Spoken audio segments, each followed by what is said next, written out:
I'm going to go ahead and crib from one of those quotes that is on there. Please give a warm welcome to one of the most original and creative mavericks in cinema today, Terry Gilliam.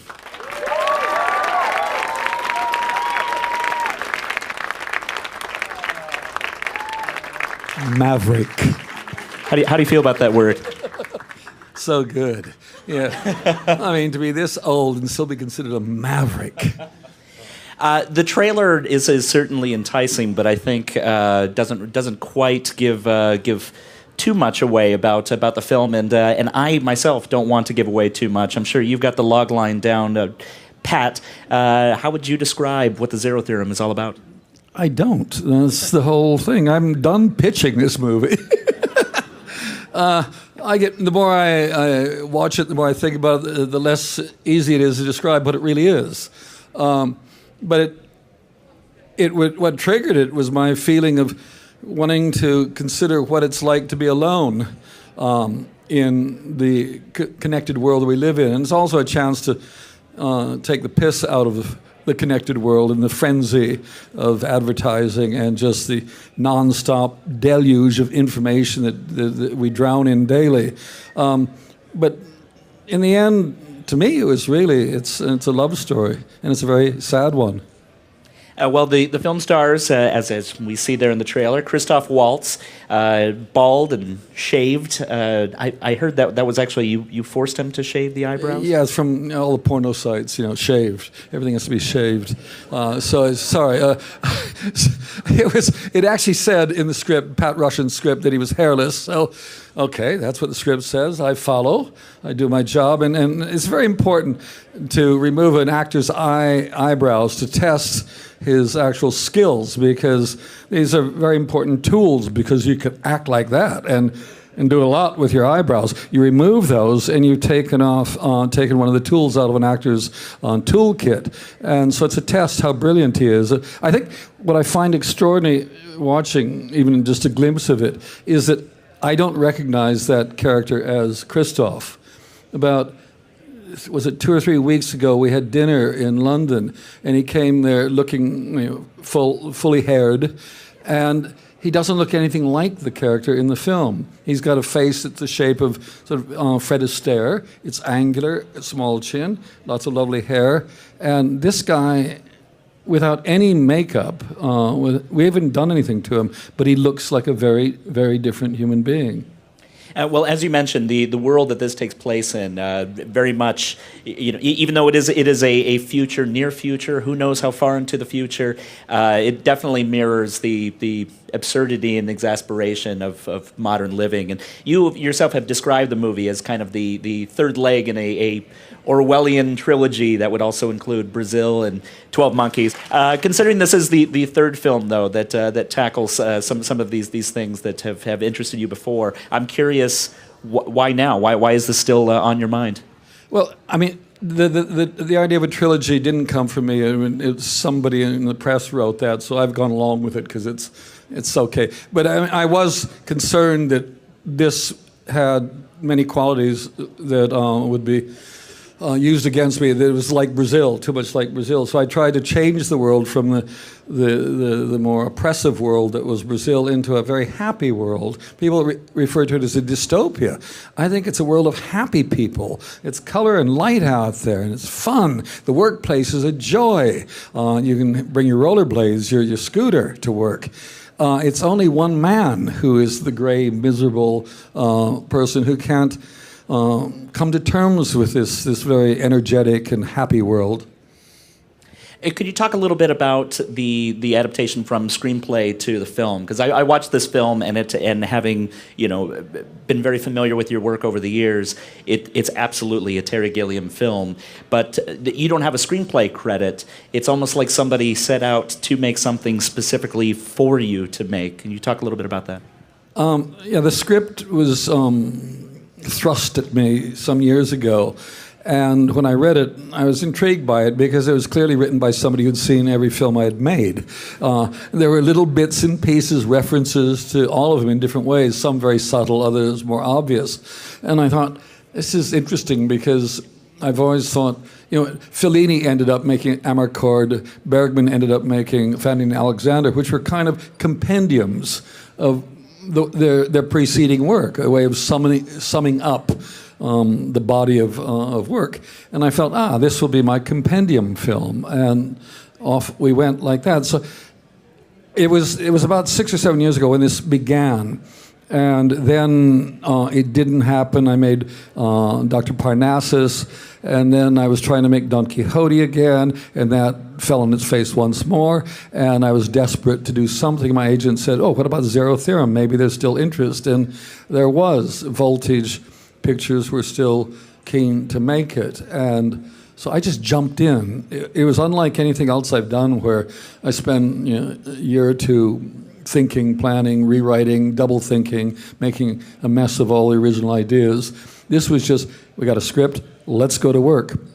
And that's exactly what happened. So we had, from the moment I cast Christoph, we were greenlit, and that was the middle to the end of July, and by the first week of October, we were shooting the film. And that doesn't happen. I mean, to get the money, to design it, to plan everything, and shoot. So it was all done in a rather instinctive way. I gathered a few of old buddies together, and we just worked very fast and for a fraction of the money that was originally planned 6 or 7 years earlier. So it was kind of a test of how good everybody was, how quickly we could invent and create a world and all the detail in it and make the movie. And the whole thing was shot very quickly as well. So it was only in the editing room that I seriously started looking at what we had done. And we did a lot of work in the editing room, is all I can say. I mean, it was quite wonderful to play like that, because you've got all these pieces of the jigsaw puzzle.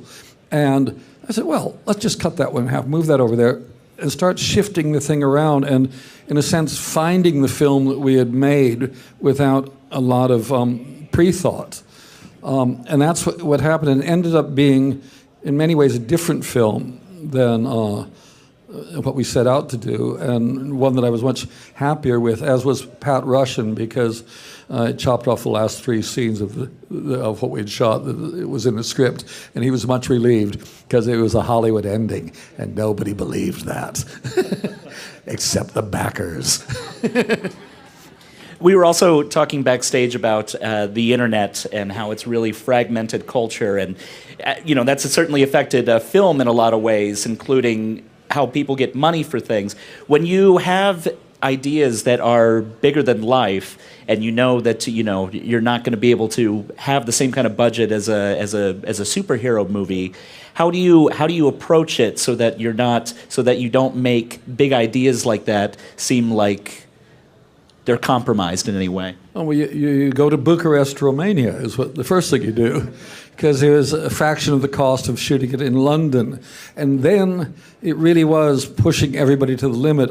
Carlo Poggioli, who did the costumes, had found this Chinese market outside of Bucharest where you bought fabric, not by the yard, but by weight.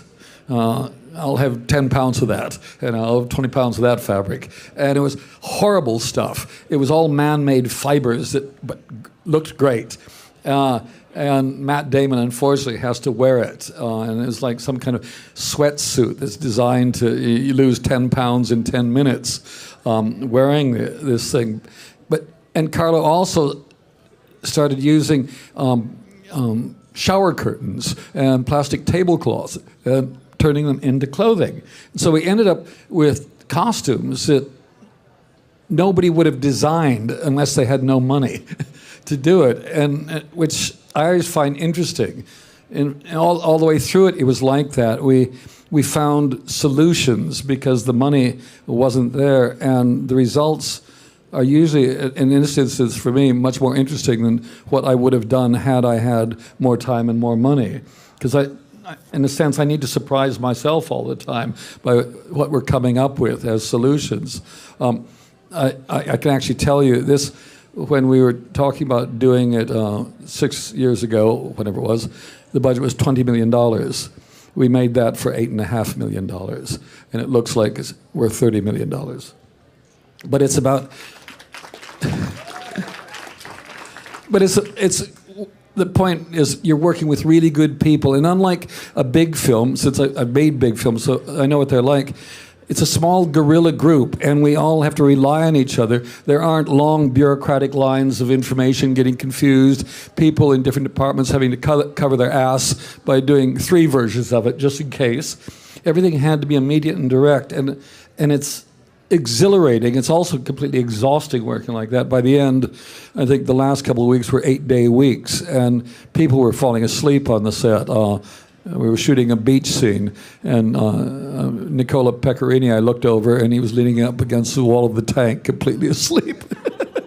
But it's exciting working like that. I think, in fact, I complain about it, but I find it's more interesting than doing a big budget movie where everybody is so nervous about the responsibility of the money we have to spend. This way, it was like, okay, just fake it with that. We'll do it that way. Do it this way. Done.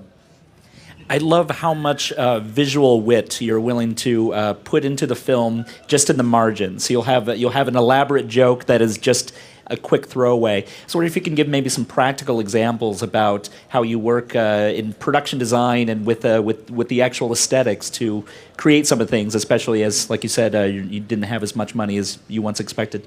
I think I don't know.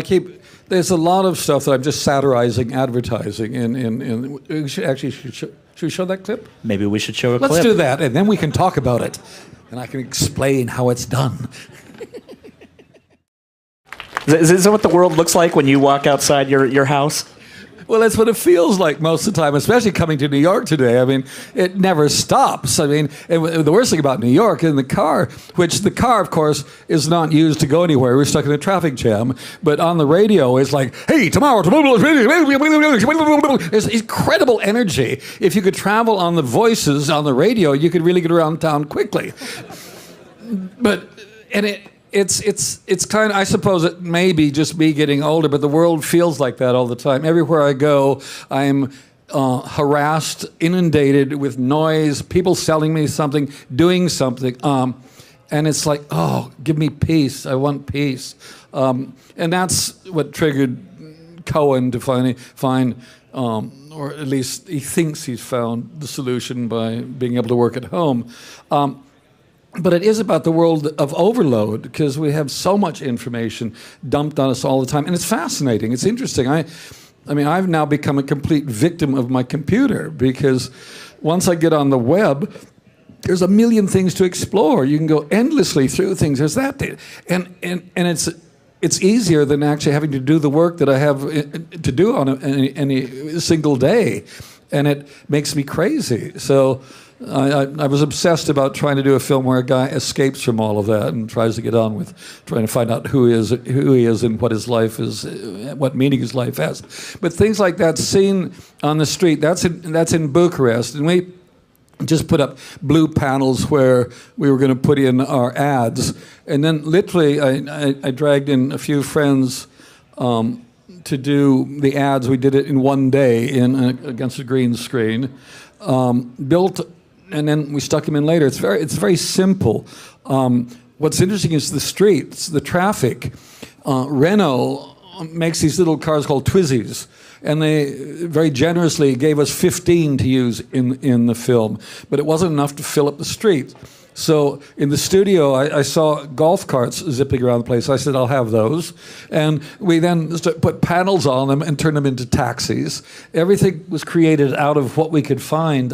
We did find the one at the end of this London bus turns up. There was one London bus in Bucharest and all these things. But it looks very busy, but we shot all of that in one morning, what you saw there. Because we didn't have time to. We had to be at another location after lunch. That's impressive. The character, Christoph Waltz's character, throughout the entire movie, he's really searching. He's trying to find whether he's waiting for a call or whether or not he can figure out mathematically the reason for all of this, for existence itself. And you've been making films. You've had a very long and storied artistic career. I'm curious what it is that you're still searching for as someone who makes things. Money. Simple as that. Give me the money, I'll make a film. It's kind of like that. No, I don't know if I'm searching for anything. I just react in a very infantile way to things that intrigue me, and then I want to make a film about it. It's real simple. I see, I want to put it in my mouth or into a camera, one of the two. At the moment, I'm not sure what I want to do, but I think what was interesting for the character is there's a line in there that I think I actually wrote the line. I don't think Pat, where he says, "I was alone but never lonely," and that's the key to the whole movie. Can we disconnect? Or do you just want to spend the rest of your life being a neuron, or maybe just one end of a neuron, an axon or a ganglia, that you only exist because you connect to other people and you can keep in touch all the time? In France, I was saying, if Descartes was alive now, it'd be, je tweet, donc je suis. I tweet, therefore I am. And it's a thing that worries me, who we are if we disconnect. Are people too frightened to disconnect? Because we're both connected and more alienated than ever before in a strange way, because we can all stay in our own little world. Ultimately, the film is about humanity coming back into his life, but it's also about a damaged man who can't accept. It's about impotence as well. I mean, we all think we're in touch with everything. We know so much, but what can we actually do to change things? That's the big question now. All of that's in the film. And some more. Some really good gags. There are some good gags in it. Years ago, there was a documentary that I think is great. You might think it's horrifying to watch, called Lust La Mancha, that talks all about the so-called Terry Gilliam curse. There have been so many times that you've almost had a project together and then something fell through, something happened, and I'm curious how this has affected each new project, knowing that that sometimes that gloom cloud appears over you. Yeah, I'm getting weary, I think is the word. I mean, it was when you were younger and you fought for everything all the time, it was fine. And now it's like, oh, God, it's going to go bad. It's just going to go bad again. So I'm believing in nothing now. I mean, I'll take whatever comes along. Anybody got any ideas or cash? I'm your guy. No, it's funny because I think, on one hand, life is still quite wonderful, but the business of making films gets harder and harder. And I think what's particularly bothersome at the moment is, how do you compete? How does a film like this, even though we've got this terrific cast, how does it compete with Guardians of the Galaxy, which has, first of all, hundreds of millions of dollars spent on it, and then probably 80 million just on marketing it. And so I think smaller films are really struggling now, and maybe that's why you see them on video on demand, because you can reach the public without having to spend large amounts of money. But there's so much of a choice now. How do you get people's attention is what worries me. So I don't have any solutions anymore. I just know, like, on this film, I just go out and flog it everywhere I can, and hopefully there's enough people, the word spreads, and there's enough people who like it. And that's all you can do now. And I think we've just narrowed everything down, except for, thank God, cable. Good stuff on cable. I finally watched Breaking Bad at the end of last year, and I think it's a brilliant piece of work. And I just finished 2 days ago the Danish version of The Killing, the original, which is phenomenal. And this is maybe the future, because you can do long-term, long pieces. The writing is excellent. You can say all the things that people don't seem to be able to say in film, and you reach a huge audience. It's just on a smaller screen. Now, should I mention? I would only make the argument, though, that while I really enjoy this is absolutely a renaissance for television, and this long-form storytelling is great.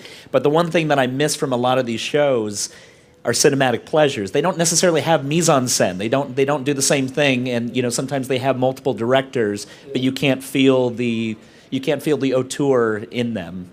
No, they're corporate in that sense, yes. I think the auteur is, I mean, I keep saying I'm not an auteur, I'm a filter. Because when you make a film, the amount of the ideas in there that are from a lot of different people in the course of making it. You assemble, it's a team. I mean, I, being the filter, I'm the guy that decides what goes in and what doesn't go in. I'm semi-permeable. I'm not completely. Everything doesn't go in. But it involves a lot of people, and that's, for me, the joy of making films, is you assemble all these various people with very different talents and skills, and you work together and you make something. That's what I really like. And I mean, of course, I like being in the position to be the guy who decides what goes in and what doesn't. And they've got to fit within the world I'm kind of envisaging, but each of them makes that world bigger and richer than it would be if it was just me doing it myself. And on that note, I guess we'll look at another clip. Oh, latex. Latex. For those of you who are keen on latex, this is for you. I like that, some people speak in the third person. He speaks as if there's more than one of him at any given time. Christoph actually was having trouble with that idea. That's the way Pat had written it in the script, and he thought it was a gimmick. But then, as any serious actor does, he found a Viennese psychiatrist who explained to him that people who live alone at a certain point do start talking about themselves in the third person. And so he was relieved, and he did it beautifully. You notice the new brow bra that we're selling in this film here. For men who have got not enough hair there, they can wear the brow bra. Which is strange enough. That eye pat, the eye covering, is what he uses to sleep with, which is, for those who have seen La Jetée, it's basically stolen from that. And on that note, I think it's time for you all to ask questions. Hi. Over here. Where? Right here. Way over there. I remember on the documentary for the Battle for Brazil, you talked about how you originally had an image of a guy on a beach listening to the song Brazil, and that ultimately didn't end up in the film. But I was wondering, when you start new creative projects, you start with one idea and then it just naturally evolves into something else. Do you stick with like something that keeps you on course, or do you just let it flow into whatever it turns into? No, I usually have a very definite idea of what I'm trying to do, but I don't want to just stay on the straight path to get there. I find as you wander, you start shooting, it's kind of like you get lost in the woods, and there's really interesting things along the way. And so I meander a bit and have the ability in the editing room then to pull it back to where I intended. But the film is always changed in the course of making it. And yet, I suppose in the end it's saying what I intended to say as an overall thing. And I'll fight for the basic essence of anything. I don't mind compromising and changing this, that, and the other thing that are more around the edges. But the essence is crucial, that doesn't alter. And that's all. I just, the journey, I hate that word, but it's, the wandering through the woods of the filmmaking process is just interesting because you discover things, but you've got to be clear what it is you're trying to say. This one I found out after I finished it, what I was trying to say. Your animation, I love, what's the name? Gilliamation. Yes, thank you. Yeah, I love the, Gilliamation. Good, Yeah, that's good. So actually, how did you create it? Because it looks like a paper cut, then remove like this. How did you do that? Because I love Monty Python and the Flying Circus, because I love animation. That's why I love. Thank you so much. It's miracle. I'm talking to you. Thank you so much.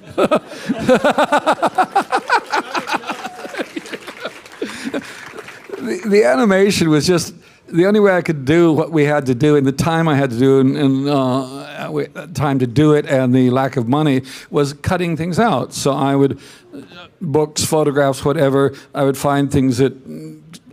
Here's how it would work. I would always have an idea. I'd draw a little storyboard, and then I'd start hunting for the actual things I was going to use in it, and again that would change as I was doing it. The other trick was I was having at least one all-nighter a week, maybe two sometimes. So it would, like 3 o'clock in the morning, the pieces of paper would arrange themselves for me. I didn't do any of it.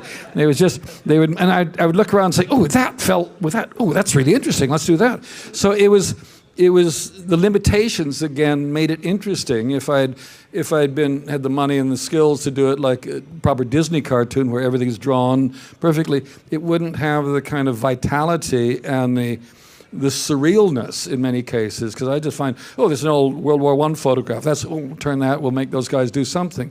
I had also the restrictions of coming from the end of one sketch and get to the beginning of the other. So I'd have these various ideas, I could plug that in there, but the fact I had restrictions made it interesting. Without restrictions, I go everywhere. So I live in a world where, less money, less time, all those things seem to produce more interesting results than if I had the freedom to do what I want. So don't tell the financiers that, but there's always a balance. There's a balance between what you're trying to do and what it should cost and whether you can do it for less. Because something like Brothers Grimm is going to cost a lot of money. You have to build a village. You have to do all these things. It's going to cost more, but we still ended up doing it for less than others might have done it. It depends. This one, because 80% of the movie takes place in this church, we were able to build a church and make it interesting enough that it would be interesting for somebody trapped in one room, effectively, through the whole thing. But it's, I don't know. One day I'm going to learn how to make films properly, but until then, I have to make do with what they give me. What kind of drove you to be an artist, and especially in this medium of film and television? I mean, you performed and now you direct. What kind of drove you to begin this journey, walk in the woods, as you put it? It starts by showing off when you're a kid and enjoying it. Once you realize you can entertain people, you want more of it. It feels good. I don't know. I kind of backed into most of the things I've done because from the beginning, I always wanted to have complete control over what I did. That's the criteria that limits my career. I always drew cartoons as a kid because you get an immediate response. It's not like writing a novel and then people reading it and saying how good it was. You can draw something funny and they like it, so it's easy. And then I moved from that and I stumbled into animation, and that was another way of doing things. And Python came along, and then Python was successful, and I got to put my name up on the screen saying co-directed Holy Grail. So I was a film director, so I tried that for a while, see how that goes. And I'm still working on that one. But I do things that either I've got something I really want to say or something that really inspires or excites me that I want to share. It's that, and then I want to be the one that makes the mistakes, not some studio executive making the mistakes. So that's the key, and you end up, I suppose, being, quote, an artist because you're pig-headed and you're convinced that your version of things is better than somebody else's version of things, or at least, because I don't want things to be made in committee, even though Python was a committee. We each did our own thing within that and agreed to agree. It's just, I think it's also the only thing that keeps life interesting is when you have the satisfaction of doing what you want to do and making some other people enjoy it. If you're doing something that, if you're doing it for the money, that's not ultimately going to be satisfying. You do it for your own selfish pleasure and satisfaction. Thanks. There it is. The light is really... Hello. Hi. Well, first of all, I want to say I'm so excited to see this film. Since I heard you were making it, I've been excited. I'm finally seeing it on Monday, so Lower thank you. your expectations is all I say. Well, I was just wondering, what are some actors that you like currently? If there was someone you were to work with, who would you want to work with, and whose work do you enjoy? It's kind of strange. I don't think like that. And there's a lot of wonderful actors out there. I mean, but it's always whatever the project is. Who's the right person for the part? That's the way I think. I don't dream of saying, oh, one day I'll be able to work with Leo DiCaprio. I don't think like that. If he's the right guy for the part, then I'll pursue that. It's always like that. I'm always keen to find another project that Jeff Bridges and I can do together. Yeah, I mean, he's great.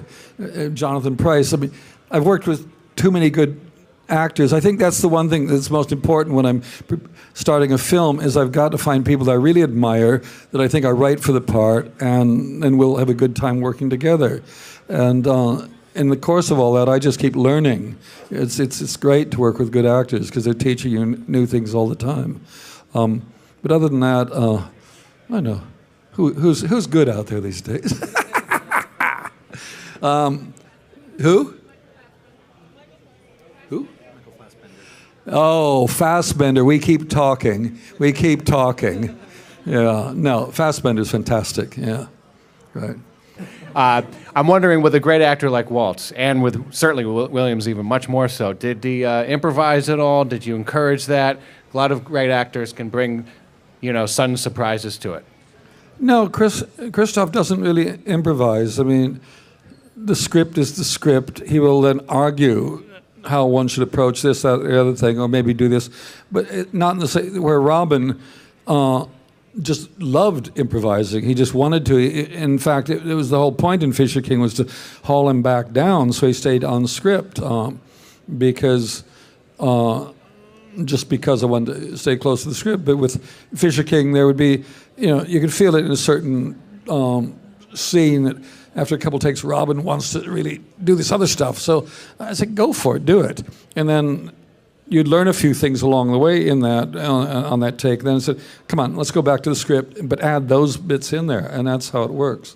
I mean, in Munchausen, the King of the Moon, Ray DiTuto, that Robin plays, is a huge amount of improv in that. He's just firing. But it starts from the script. You've got to have that reasonably solid, and then if an actor can color it with a few bits and pieces around the edge, it's fantastic. And if the scene is going well, often an actor will just improvise because he's into the scene. He won't even be thinking about it. He'll just add something to it, and that's great. Hi, it's a great honor to hear you speak, and I'm actually here on behalf of one of my friends in California who's studying film, and he sent me with this question. Besides the ending, are there any differences between the Love Conquers All version of Brazil and the good version? Yeah, I think basically the Love Conquers All, I think they removed all the fantasy sequences, didn't they? It's been a long time since I looked at it. I can't even remember if I watched the whole thing. I was so impressed with it. I felt I didn't want to feel bad about my versions. No, they basically wanted to remove all the fantasy elements in it and make it a happy ending. And that was it. And I said no. And I guess you're not supposed to do that. Especially, you don't want to then take an ad out in Variety that draws attention to this. But, and so you end up with a reputation in Hollywood of being difficult. But fuck up, who cares? Hi, great admirer of your work. I was just wondering, who do you admire as a director that's working contemporary? Like, do you like Christopher Nolan, for example? Because I look at Christopher Nolan's work and I see a lot of echoes of your work, where he's a very fantastical, where he's not limited by the imagination is the only limit in a sense. And there aren't that many directors out there who seem to go that far out. No, I think Chris he's very smart, and I think there's so many directors out there that are technically hundreds of % better than I am. That's what I find extraordinary now. We're living in a time where incredible directorial skills on a technical level are there, but what I miss is individual voices, and I find that harder and harder. That's what movies were about for me. A voice that, that's unique. That's saying something that nobody else is saying. And I think now we're living in a time with brilliant technical work, but they seem to be coming out of a more corporate thought process. I don't feel the individual anymore. The Coens are pretty close to the real thing. Haneke, I think, is extraordinary. Most of the directors that intrigue me are probably foreign because they're not having to work within the system that limits, I suppose, their imagination.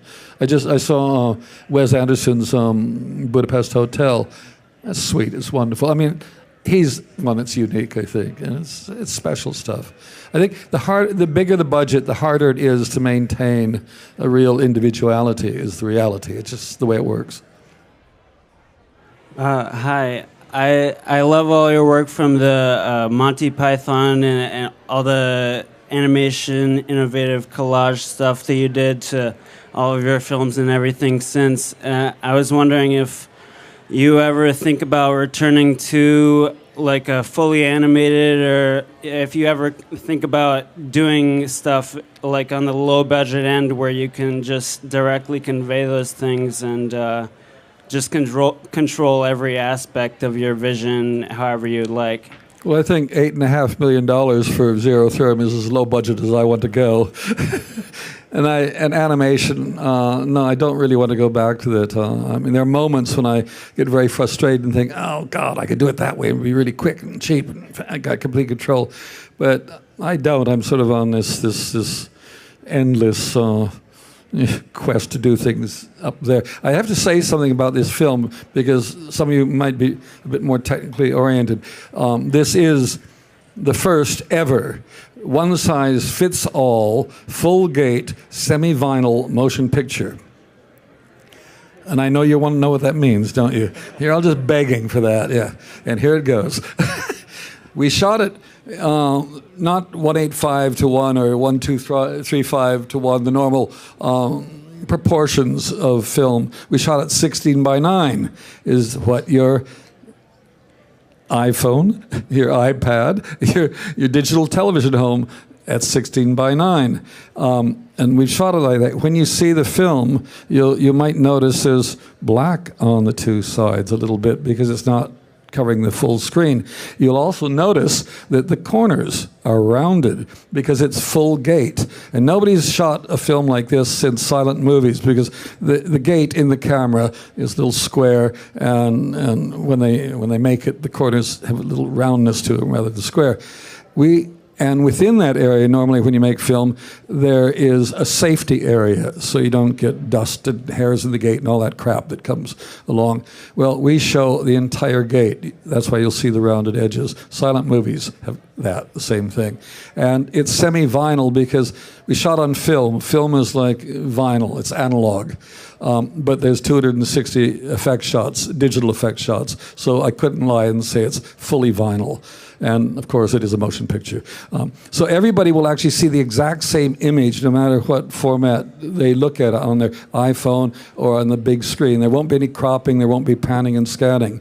And so I've been hoisted by my own petard since it's come out on video on demand first. And so people are seeing it in a format that I don't want them to see it.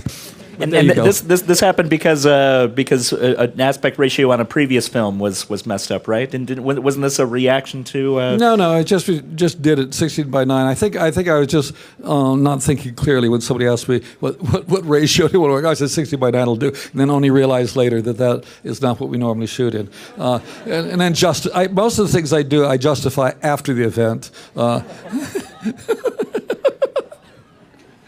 Anyway. All right, well, on that note, no time for any more questions, but thank you so much for coming out. And once again, Terry Gilliam. I watch it, the more I think about it, the less easy it is to describe what it really is. But what triggered it was my feeling of wanting to consider what it's like to be alone in the connected world we live in. And it's also a chance to take the piss out of the connected world and the frenzy of advertising and just the nonstop deluge of information that we drown in daily. But in the end, to me, it's a love story, and it's a very sad one. Well, the film stars, as we see there in the trailer, Christoph Waltz, bald and shaved. I heard that was actually you forced him to shave the eyebrows? Yeah, it's from all the porno sites, shaved. Everything has to be shaved. I'm going to go ahead and crib from one of those quotes that is on there. Please give a warm welcome to one of the most original and creative mavericks in cinema today, Terry Gilliam.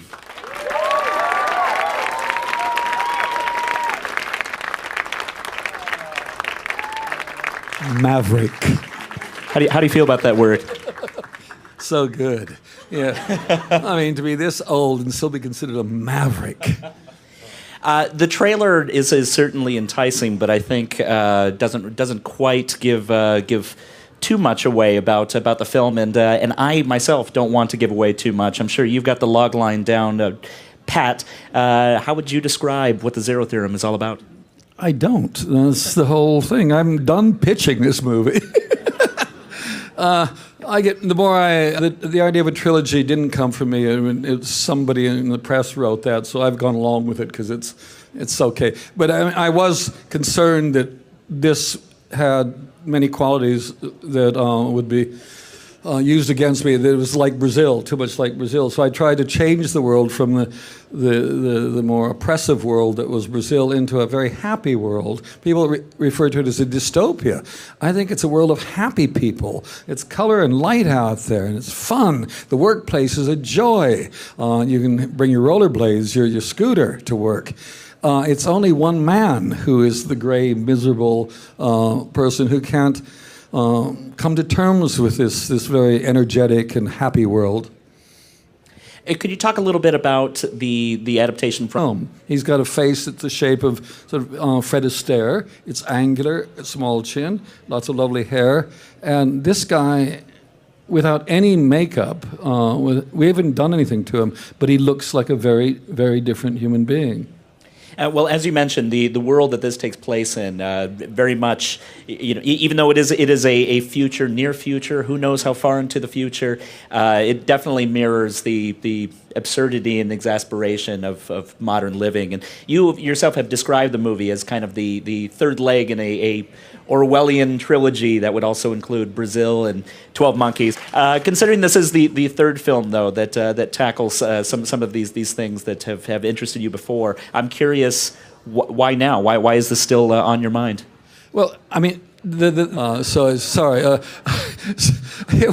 actually said in the script, Pat Russian's script, that he was hairless. So, okay, that's what the script says. I follow. I do my job, and it's very important to remove an actor's eyebrows to test his actual skills, because these are very important tools, because you could act like that and do a lot with your eyebrows. You remove those, and you've taken one of the tools out of an actor's toolkit. And so it's a test how brilliant he is. I think what I find extraordinary watching, even just a glimpse of it, is that I don't recognize that character as Christoph. Was it 2 or 3 weeks ago, we had dinner in London, and he came there looking fully haired, and he doesn't look anything like the character in the film.